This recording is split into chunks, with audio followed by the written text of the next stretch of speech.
Саламатсыңар, урматтуу жолдоштор. Мына биз бүгүн силерден кайрадан кыргыз элинин баатырдык Манас эпосу жөнүндөгү көрсөтүүлөрүбүздү улантабыз.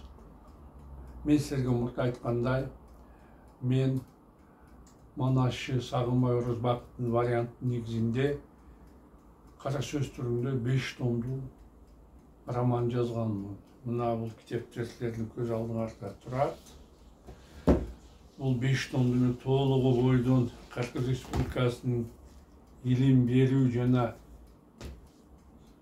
илим министрлигинин алдындагы билим берүү академиясынын текшерүүсүнөн өткөрүп, азыркы учурда китептерим орто мектептердин кыргыз адабияты программасына Манас эпосун окуп үйрөнүүдө кошумча окуу куралы катары сунушталган.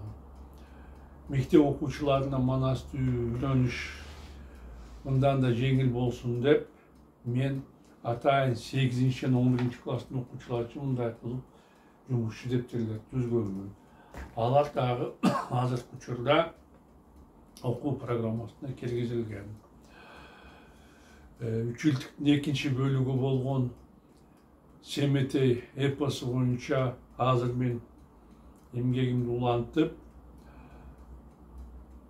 Семетей романынын 1 бөлүгүн аяктап, азыр 2 бөлүгүнүн үстүндө иштеп жатамын. Биздин баатырдык эпосубузду мындан ары жайылтуу максатында мен өзүм жазган 5 томдуу Манас романын жана Семетейдин 1 томун орус тилине котордум.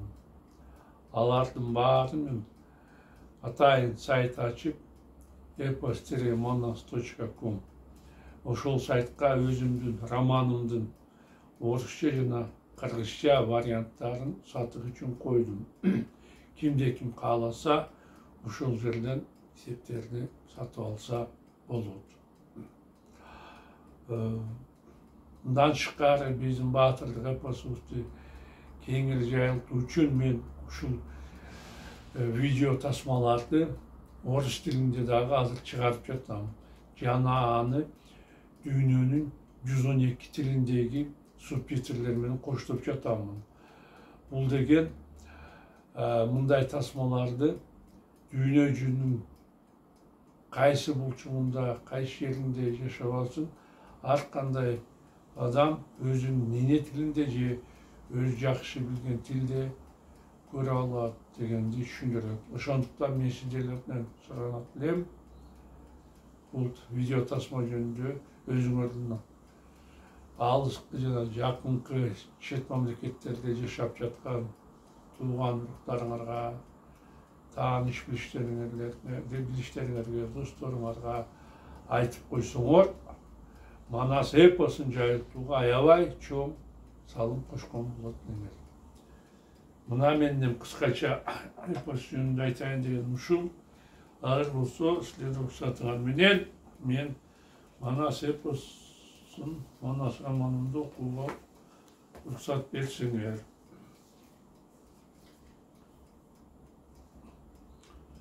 Казактардын 60 төрөсү ушинтип кеңешип жатканда, алардын кээ бир эрдирөөк жигиттерине бул жаккан жок. Өзүнөн улуу аксакалдардын ушинтип ызычуу болгонуна узун бойлуу, кең даалылуу, ак чумал Абай баатыр ичинен аябай наразы болду. Аксакалдар эмне деп жатышат деп ойлоду ал. Эмне үчүн алар Алмамбетке ачыктан ашык каршы чыгышкан жок? Эмне себептен катындарча коркуп, аны тымызын өлтүргөнгө аракет кылып жатышат? Ушунча алыш жүрүп, бир Кытайдан коркконубуз өлүм эмеспи? Ага алып жетпегендей, биз эмне, бечелбизби, коркокпузбу? Калмак казактар баатыр эл. Бизде башка бирөөлөрдү тымызын өлтүрүү, тымызын жамандоо эң ыплас аракеттерден болуп эсептелет. Ошондуктан аксакалдар туура эмне сүйлөп жатышат. Менимче, кымызга тоюп, мас болуп калган төрөлөрдү мындай жоруктан токтотуу керек. Алмамбетти биз ачыктан ачык жок кылуубуз керек. Егер де алардын буга кубаты жетпесе, бул ишти мен өзүм колго алам. Мен Алмамбеттин курчагын жара тартып, казактарды андан кутултамын. Өзүнүн оюн билдирүү үчүн олто өлү мезгилдик турган абай үйдүн ичинде бир саамга тынчтык окуп жүргөндө көпчүлүккө кайрылды. Ушинтип жүргөндөн көрө адам болбой калалы. Катындай болбой, Алмамбетти четке алып чыгып, бычагын курчагын жара салбайлыбы? Ал өзү жалгыз эмнеге алып жетет? Аны жаманат кылгандын эмне кереги бар? Бул эркекче иш эмес. Эгерде биз өлтүрүп салсак да, аны эч ким издебейт. Эч ким жообун сурабайт. Аны ит өлүмү менен өлтүрөлү деп сунуш кылды абай. Ага төрдө отурган кызыл чепкенчен, бармактарына алтын шакектери тагынган, орто бойлуу, толмоч келген Элимбай мыскылдуу карады. Сен азыр кымыздын кызуусу менен кыйын болуп жатасың, деди ал. Бирок сенин Алмамбетке алың жетпейт. Эмнеге жетпейт? Ачуулуу сурады абай. Мен күч жагынан андан ашсам, бирок эч кем калбаймын. Жок, тез башын чайкады узун бойлуу, чапчак, аркычкай келген Селимбай. Элимбай туура айтып жатат. Сен канчалык күчтүү болсоң да, Алмамбетке алың жетпейт. Эмнеге? Сен кыйын болсоң, анын атасы Сооронбүктөй болсоң керек. Бирок анын алы Алмамбетке жетпеди. Артынан кууп келген Коңурбай баш болгон баатырлар да аны жеңе алышпады. Мен Кытайдын капысынан бычактап өлтүрөм. Эгерде Алмамбетке бычак салышкан болсоң, ошол жерден мүлт кетесиң. Анын үстүнө ал азыр бардык казактардын купулуна адилеттүүлүгү менен толуп алган.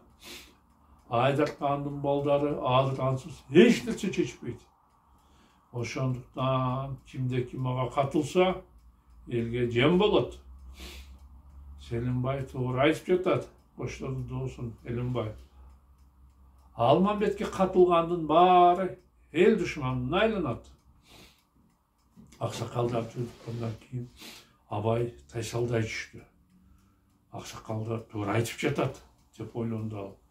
Алмамбет чоң баатыр. Анын Кытайлар менен чабышып, алардын менмин деген баатырларын жеңгенин көрбөсөм да канмын. Буга ишенсе да, ишенбесе да болот. Бирок ушул 9 жылдын ичинде анын калмак Кытайларга барып, жылкы малдарды чаап алганын өз көзүм менен көрдүм. Мен өзүм ал жортулдарга катышкан элем. Ошондо Алмамбет өзүн эл жүрөк баатыр катары көрсөткөн. Анын үстүнө азыр Алмамбет казактардын аябай купулуна толуп алган мезгили. Эгерде ага кимди бирөө тийише турган болсо, казактар аны тытып жеп салат. Ошондуктан мен кыйынсынбастан жөн отурайын. Санаасы жок сары сууга семирет. Катыны жок кыз үйгө теминет дегендей өзүмчө телтеңдей бербейин деп абайдын ошондон кийин үнү өчүп, үн чыкпай отуруп калды.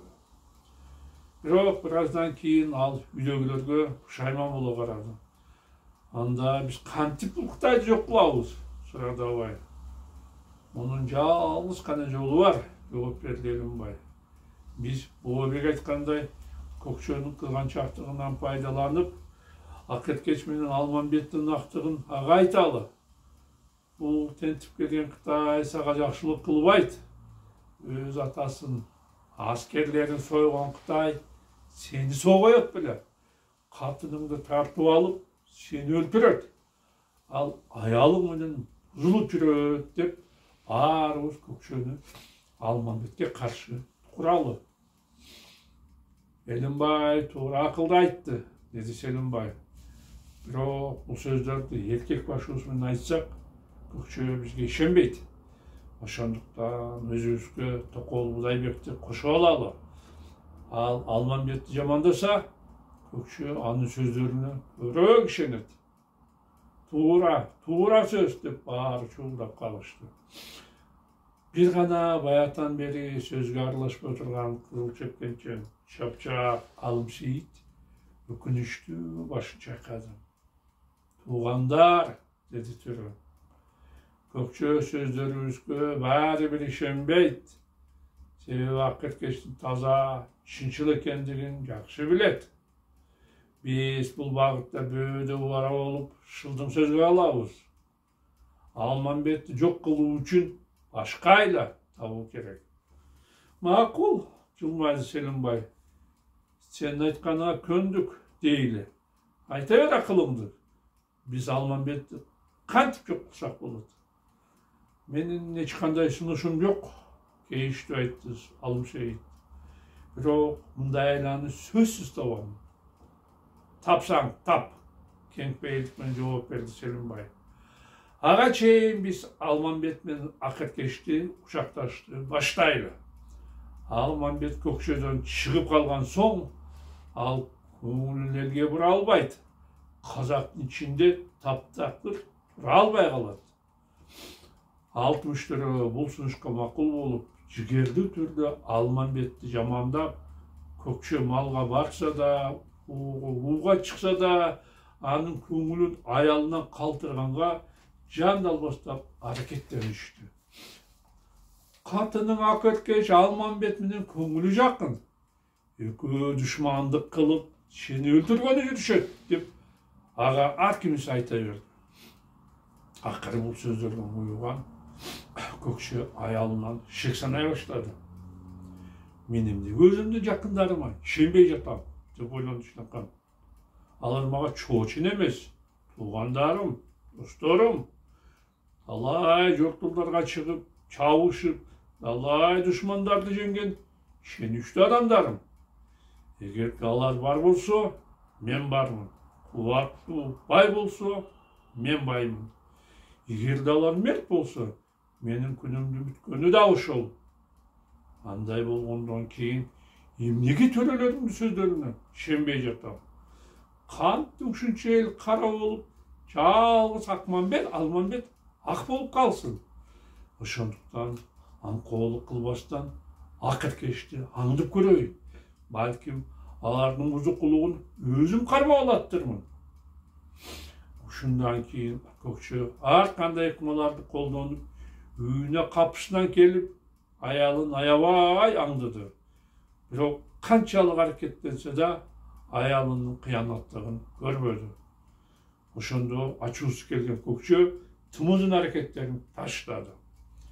Күндөрдүн биринде кечинде үйүнө келип, Акеркечти сен Алманбет менен ойнош экенсиң деп каардан аны кысмакка алып такый баштады. Буга ызаланган Акеркечтин аябай жини келип, башындагы жоолугун аңдой ага таңдана карады. Көкчө эмне деп дөөдүрүп жатат деп ойлонду байбүчө. Кайдагы болгон сөздөрдү сүйлөп жатканын карачы. Качан мен Алманбет менен ойнош болуп турмун? Муну ким көрүптүр? Ким мени кармап алыптыр бутундан? Көкчөнүн көкмө экенин билбейт элем. Бирок мынчалык деңгээлде акмак экенин түк ойума келген эмес экен. Элдин балбандардын күчү көп, бирок акылы аз дегени чындык турбайбы? Менде таптаза аялынан жан дили менен кызмат кылып, аны гана эмес, эл журттун байытып жаткан Алманбеттей жигиттен көкчө кантип шек санайт? Күйөөм турушу менен акмак турбайбы?